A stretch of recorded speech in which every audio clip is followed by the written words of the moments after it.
परिवार कितना बड़ा है? 50 पत्नी है, 150 पुत्र हैं।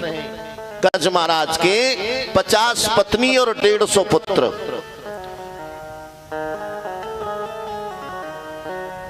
जब गली में होके गज महाराज निकलती है, जंगल में छोटे छोटे जीव जंतु जयकारा लगाते हैं, बोलिए गज महाराज की जय हो। टेढ़ी नजर करके गज देखता है और पूछता है कोई संकट परेशानी तो नहीं है मेरे राज्य में?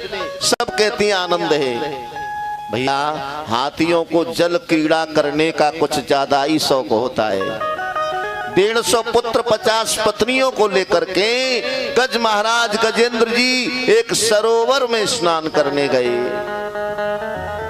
उस सरोवर में बहुत विशाल गिराह रहता था और जैसे ही गज महाराज स्नान कर रहे, गिराह ने पैर पकड़ लिया। गज ने सोचा कोई छोटा मोटा जीव जंतु होगा, धोखे में पकड़ लिया है। जब पता चलेगा कि ये राजा का पैर है तो हमसे क्षमा याचना करेगा। ध्यान ही नहीं दिया, लगे रहे नहाने में। जब लगा कि मेरा तो कोई खून खींच रहा है और मैं अंदर जा रहा हूं, हाथी ने बल का परिचय दिया। गज महाराज ने पूरी ताकत लगा दी, पर सीख मात्र भी पैर को हिला नहीं पाया। कहते हैं कि जल के जीव में जल में दुगनी ताकत हो जाती है। जब खुद अपने पैर को नहीं खींच पाए तो अपने पुत्रों से कहा, हे बेटाओ मैं मुसीबत में हूं, मुझे कोई अंदर खींच रहा है, मेरी सहायता करो। तो देखो जीवन में हमारे तुम्हारे संकट आता है तो सबसे पहले हम अपने बच्चों से सहारा लेते हैं, बेटाओ सहायता करो। पुत्रों ने कहा पिताजी चिंता न करो। 150 पुत्र हैं, चारों तरफ लग गए और पिताजी को खींचना चालू किया। खींचते खींचते उनको 3 दिन हो गए, पर गज महाराज हिले भी नहीं। सूंड हटाई, बोले पिताजी तुम तो खिंच नहीं रहे हो, हमें लग रही भूख, अब तुम जानो तुम्हारा काम जाने, हम तो चले घर।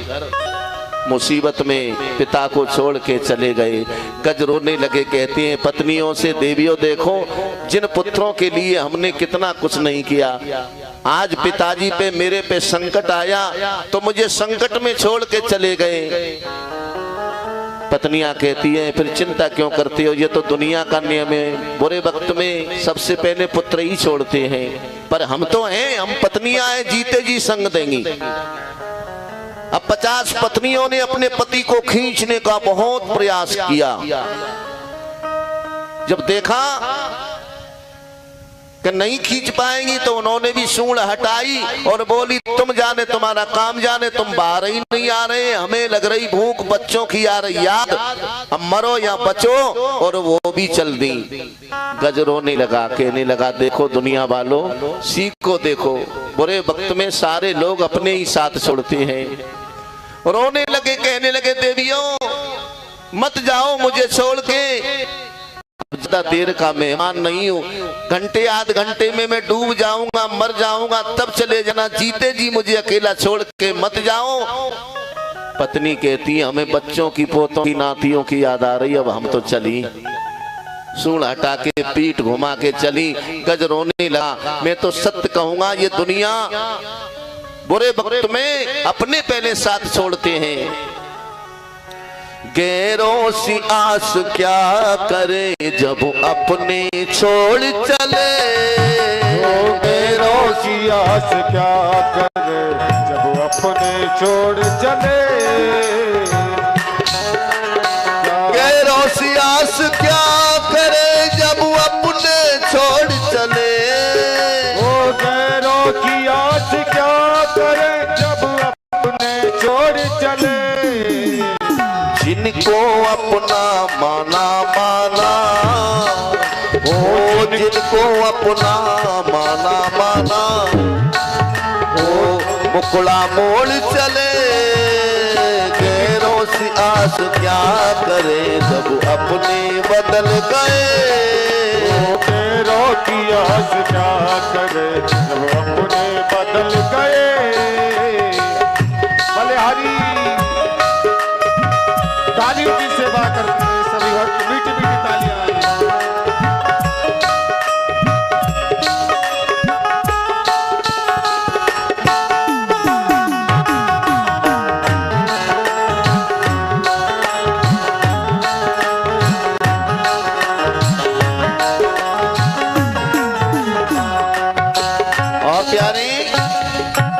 अच्छे वक्त में सब कहते हैं अपना, जब वक्त बुरा आ जाए तो टूट जाए सपना।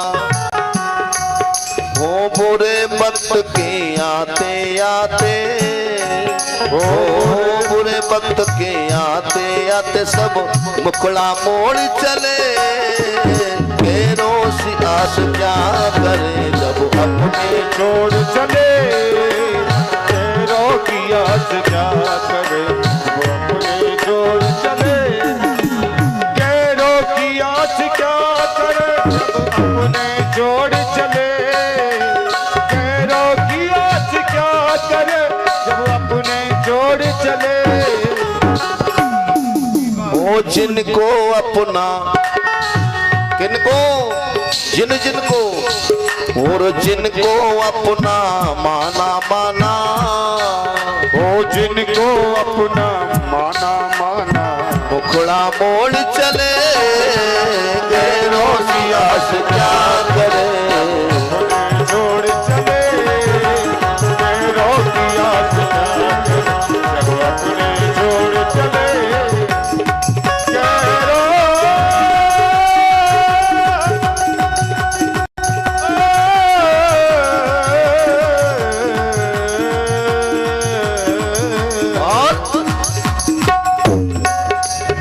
अच्छा वक्त हो तो सब बेटा बेटियां, अच्छा वक्त हो तो बेटे, पद पे संकट हो तो छोड़ देती पत्नियां। पद पे संकट हो तो छोड़ देती पत्नियां। खुद पर संकट आते आते,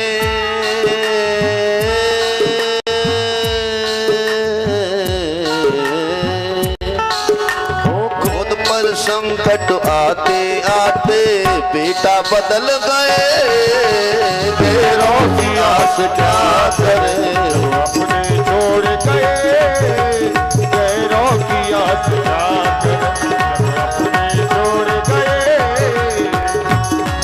ओ पैरों की आस क्या करे जब अपने छोड़ गए। पैरों की आस क्या करे जब अपने छोड़ गए।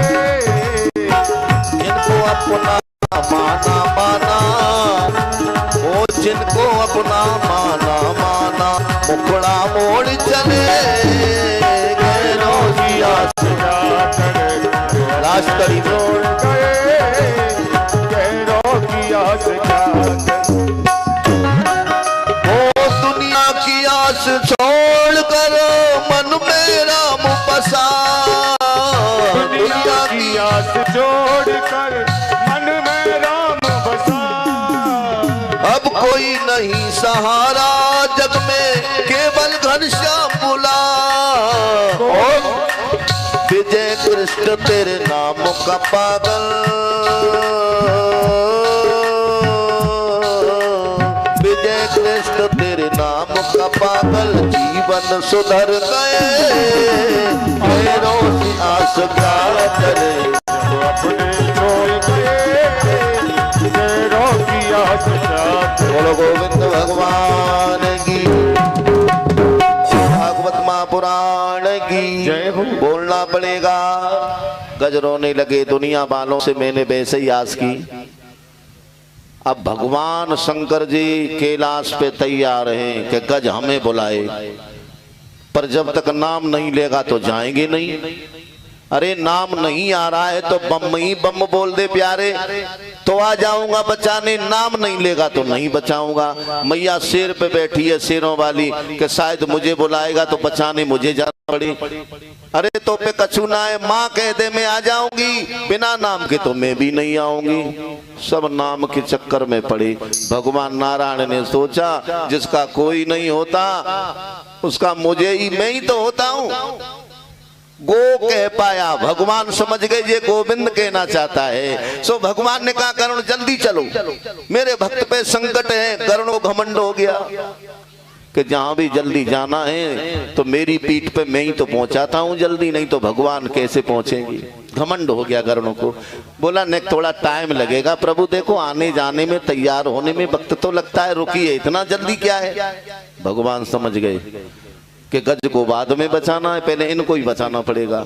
बड़े घमंड में आया गरुड़। अब बैठ जाओ। भगवान ने अपनी छोटी उंगली ऊपर रख दी और इतना भार बढ़ा दिया कि लगा गरुड़ को कि प्राण ही निकल जाएंगे। बोले महाराज महाराज भार कम करो, ये क्या करते हो, मर जाऊंगा। भगवान बोले तो ये समझता है कि तू मुझे लेके उड़ता है, तू नहीं, मैं उल्टा तुझे लेके उड़ता हूं। इस तरह गरुड़ का घमंड दूर किया। भगवान बैठ करके चले। गज की इतनी सी सूंड रह गई, जो भगवान को अपनी तरफ आता देखा, कमल का फूल सूंड से तोड़ करके भगवान के चरणों की तरफ फेंका। भगवान ने सूंड पकड़ी, गज को खींचा, गज के साथ में गिरहा भी खींच के बाहर आ गया। चक्र से गिरहा का वध कर दिया। अब बताओ बचाया किसे भगवान ने फिर इन दोनों में से? क्यों जी बचाया किसको? गज को। मारा किसको? गिरहा को। तो दोनों में से पहले मुक्ति किसको मिली? पहले मुक्ति किसकी हुई? गिरहा की हुई ना। देखो मारा, जो मुक्ति गज को मिलेगी जब मरेगा तब। गिरहा को पहले ही दे दी, न नाम लिया, न भगवान का कोई मतलब नहीं। तो भगवान तो ऐसे दयालु हुए, एक तीर से तो निशाने होते हैं भगवान के। परीक्षित की कथा सुन के गदगद हो गए।